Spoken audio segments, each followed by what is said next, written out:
Hello दोस्तों, आज का जो टॉपिक है स्टैंडर्ड फॉर्म। टॉपिक का नाम है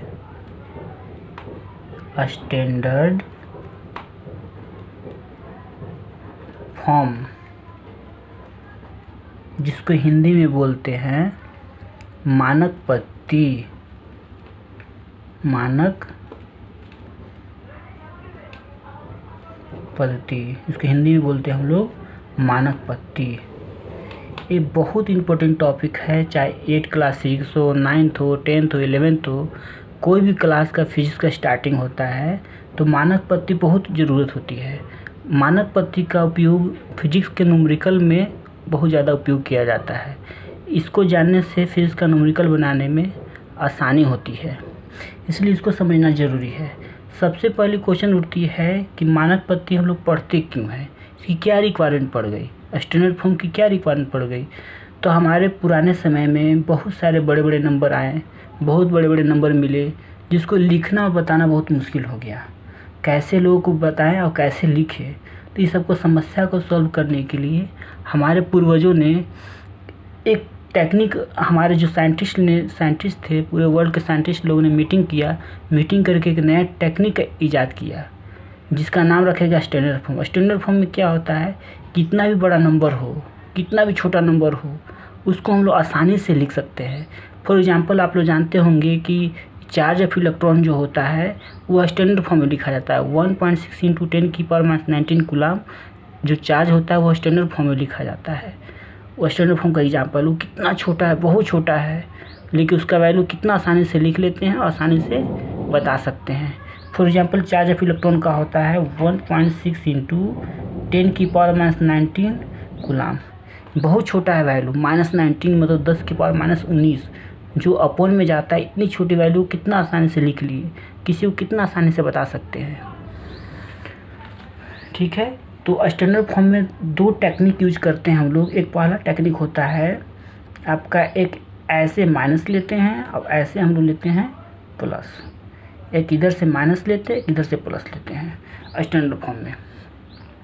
ठीक है, स्टैंडर्ड फॉर्म सबसे पहले कहता क्या, स्टैंडर्ड फॉर्म कहता है कि कोई भी नंबर हो, उसमें जो पॉइंट लेते हैं, एक नंबर के बाद पॉइंट लेते हैं हमेशा। स्टैंडर्ड फॉर्म कहता क्या है, कोई भी पॉइंट लेते हैं तो हमेशा एक नंबर के बाद ही पॉइंट लिया जाता है।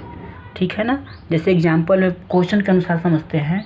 पहला आपका एक क्वेश्चन है कि 46287 है, ये स्टैंडर्ड फॉर्म में इसको करना है। कैसे करेंगे, तो सबसे पहला कंडीशन है कि जब पहले कहीं पॉइंट नहीं दिया है, हम लोग डिस्कस करते हैं कि पॉइंट एक नंबर के बाद पॉइंट होना चाहिए। मतलब कि एक नंबर आपका ए है तो एक नंबर के बाद पॉइंट यहाँ पर होना चाहिए। तो पॉइंट कहीं नहीं दिया है, जब कहीं नहीं दिया रहता है तो हम लोग पॉइंट लास्ट नंबर पर लेते हैं। जब कहीं पॉइंट नहीं दिया तो कहाँ पर लेते हैं, लास्ट नंबर पर पॉइंट लेते हैं हम लोग। यहाँ लास्ट नंबर पॉइंट लिए। अब यहाँ से स्टैंडर्ड फॉर्म कहता है कि लास्ट पॉइंट होना चाहिए, एक नंबर के बाद पॉइंट होना चाहिए। तो हम लोग लिखेंगे इसको स्टैंडर्ड फॉर्म में 4.62875। अब देखिए पॉइंट किधर जा रहा है, इधर जा रहा है। इधर में क्या लेना है, प्लस। इधर में क्या लेना है, प्लस। पॉइंट इधर जा रहा है तो प्लस लिखेंगे तो कितना लिखेंगे हम लोग, 10 की पावर 1 2 3 4 5। 10 की पावर कितना लिखेंगे हम लोग, प्लस हो गया। स्टैंडर्ड फॉर्म क्या कहता है, जब कहीं पॉइंट नहीं रहता तो लास्ट नंबर पे लेते हैं, फिर उठाकर पॉइंट को एक नंबर के बाद लिखते हैं। एक नंबर के बाद लिखें, अब कितना नंबर पार किया उतना ही 10 की पावर में 0 लेंगे।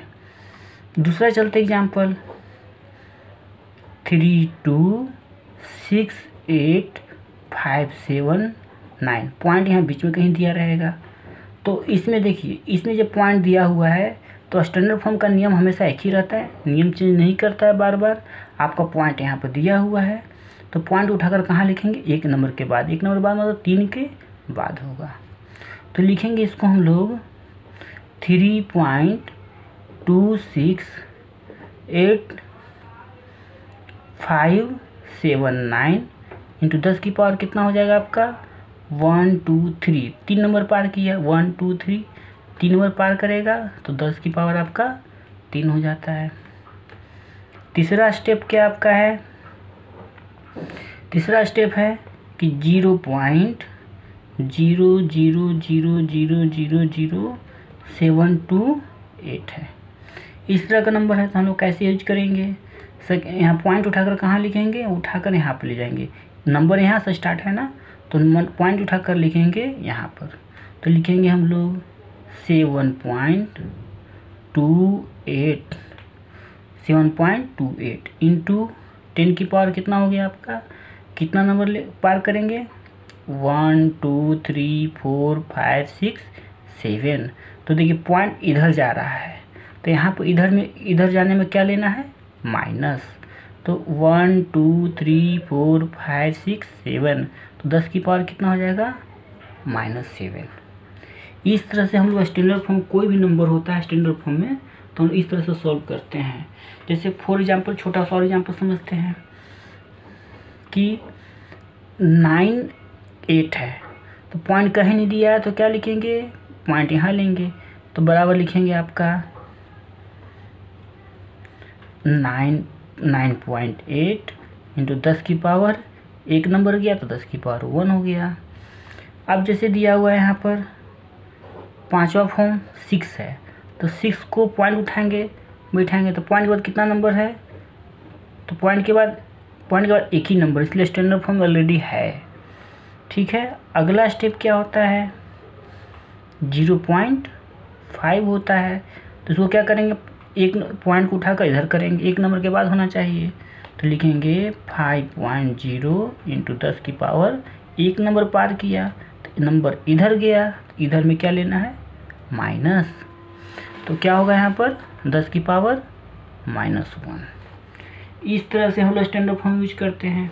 अब जैसे दिया हुआ है कि इलेक्ट्रॉन चार्ज ऑफ इलेक्ट्रॉन दिया हुआ है 1.6 इंटू 10 की पावर -19 कूलम्ब, ये स्टैंडर्ड फॉर्म होता है। हम लोग इस तरह से बहुत सारे यूज करते हैं, लेकिन स्टैंडर्ड फॉर्म नहीं जान पाते कि स्टैंडर्ड फॉर्म में क्या होता है, कैसे होता है।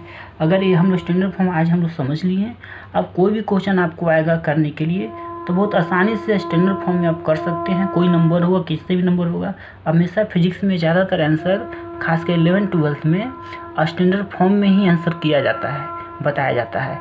स्टैंडर्ड फॉर्म से बहुत आसानी से कोई भी कितना बड़ा भी नंबर हो हम लोग बता सकते हैं, लिख सकते हैं। और मित्रों, जो आपका क्वेश्चन, जो टॉपिक आज समझे हैं, इस टॉपिक के लास्ट में आपका कुछ क्वेश्चन प्रैक्टिस के लिए दे दिया जाएगा। इस क्वेश्चन को बनाने के बाद उसको प्रैक्टिस कीजिएगा, ताकि स्टैंडर्ड फॉर्म आपको अच्छे से समझ आ जाए। फिजिक्स का एक एक टॉपिक बहुत इम्पोर्टेंट होता है, बहुत ज़रूरी होता है, इसलिए हम लोग को अच्छे से एक एक टॉपिक को समझना है, उसके साथ प्रैक्टिस करना है। आपको लास्ट में इसलिए क्वेश्चन दे देते हैं ताकि प्रैक्टिस कर लीजिएगा। प्रैक्टिस करने से आपका इस पर ज़्यादा कंसेप्ट क्लियर हो जाएगा। और मित्रों, जो यहाँ पर जो क्वेश्चन दिया हुआ है, इसको जो आपको जो वीडियो देखते हैं आपको अच्छा लगता है तो अपने दोस्तों, मित्रों, रिश्तेदार को शेयर कीजिए, ताकि आपको भी ज्ञान हासिल हो, और जो जिन लोगों को वीडियो देखेंगे उन लोगों को भी ज्ञान हासिल हो, आपको भी फ़ायदा हो, आपके दोस्त साथी संबंधी को भी फ़ायदा हो। ठीक है, ऑल द बेस्ट। जय हिंद, जय भारत।